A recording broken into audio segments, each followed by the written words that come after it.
I'm seeing a lot of people who are struggling to get back on the wagon, and I notice that those same people are struggling with tired and lackluster motivations. And I wondered what I could do about it, how I could help. It seems like everywhere you look today, we're getting messages to be thinner, skinnier, trimmer, fitter, curvier, more voluptuous. And some of these messages are pretty straightforward and in our faces, while others are more sneaky and covert. If, like me, you grew up in a family of professional dieters, then it's possible that these ideas of needing to be thin, to lose weight, to be slimmer, to manage your size may have been implanted in you well before you saw your first Wonder Woman or Charlie's Angels episode.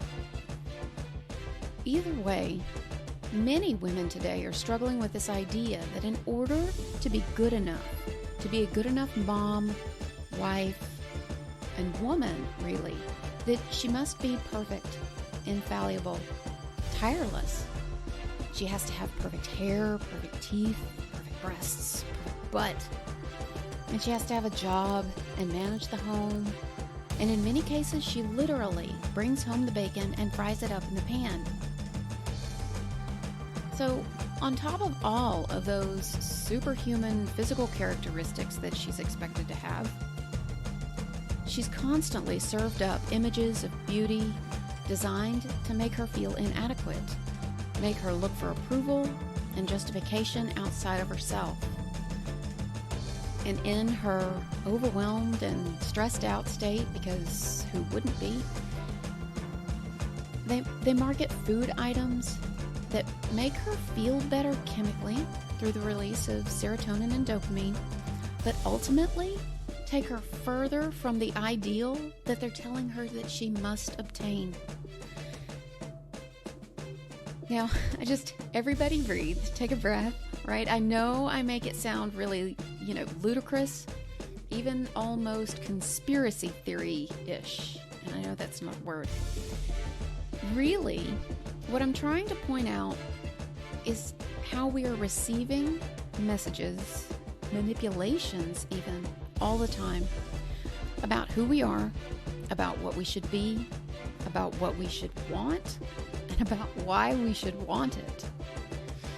And how that translates is that 80% of women today think they need to lose weight, and 56% of women are on a diet. And when you're talking about, teens, the statistics get even scarier. 80% of 10-year-olds are afraid of being fat. 78% of 17-year-old girls are unhappy with their bodies. 30% of 10 to 14-year-olds are actively dieting. Binge eating is 12 times more likely among teens who diet. Now, I understand that some children may need assistance to help them attain healthier weights. But in the U.S., 31% of children ages 10 to 17 are overweight or obese. Statistically, this still means that more children are unhappy and fearful and even on diets than actually need to be.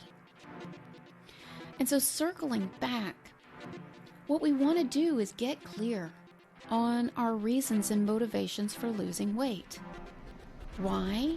Because it's important. Because so many of us are mistakenly believing that when we lose weight, it's going to get better. Life's going to be awesome. People will be nice to us. We will be perfect. It will be perfect. We think that we'll find our confidence. We'll get more clients. We'll have more sex. We'll be more outgoing. We'll finally get out there and do the big thing that we've been dreaming about doing. And for a small percentage of folks, the weight is what's holding them back, and losing it frees them back up. If you think that you are one of these people, Simply ask yourself, how were you before you gained the weight? If you were more positive and outgoing and confident, then it's likely that those traits will return to you.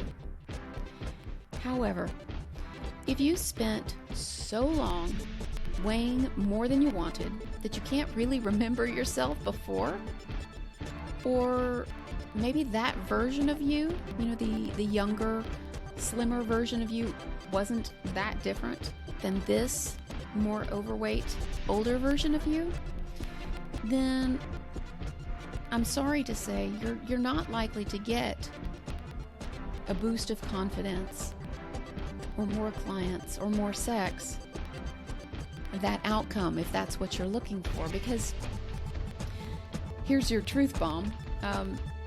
It's entirely possible to weigh more than you want and still be confident, still land clients, still have all the sex, still wear a bathing suit.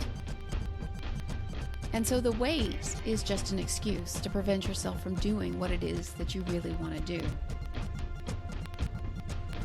See, most of us find the motivation to lose weight and make life changes due to some sort of external motivation. External motivations are those applied by someone else or something outside of you, like your husband or your wife, your parents, your doctor, your sisters, society, you know who I mean, caregivers. They're often some sort of fear or scare or some form of dislike, disgust, hate, or loathing. They may be events such as getting bad news at the doctor's office or even seeing yourself in the mirror when you're trying on clothes. And yes, these can be very powerful motivations that will get you started. And many of us get started on the path to get away from these painful moments, these painful situations. But here's the thing, as you gain distance from that pain point, your motivation wanes. Because after all, it gets harder to hate yourself when you're proud of yourself.